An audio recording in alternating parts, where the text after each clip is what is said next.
Okay மக்களே, வந்து நம்ம வந்து ஆட்மின் ஆஃபீஸில் இருக்கோம். இது வந்து நிறைய ஸ்பான் பண்ணிட்டுருக்காங்க. ஆனால் நம்ம வந்து 3 ஏதோ எக்ஸ்பென்சிவ் கார்டு பார்த்துன்னு கிடச்சிருக்கு.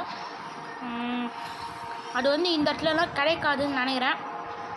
நம்ம கிடையாது, அதில் இடத்துல ஏதோ ஒன்று வந்துடுது. அது அப்புறமா ரிவ்யூ பண்ணுறேன். இப்போ OP1 வில் கம் ஃபோன் ஏதோ ஒன்று வரும்னு சொன்னாங்க. அப்புறம் ஸ்டாக்கில் எதுவும் இல்லையா? அதுவா 20 வாட்டர் பக்கெட்டு நிறைய காற்று ஸ்டாக் நான் கிட்ட நல்லாயிருக்கும். ஆனால் இப்போ வந்து 3 எக்ஸ்பென்சிவ் கார்டை பார்க்குறது. அதை நம்ம இப்போ ஓப்பன் பார்ப்போம்.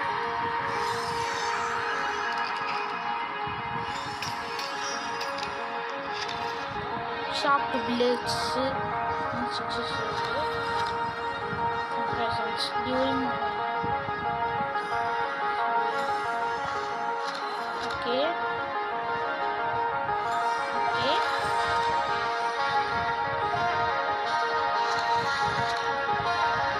இது மாதிரி இருக்குது. ஓகே மக்களே, அடுத்த பாட்டில் பார்க்கலாம். இப்போ வந்து ஓகே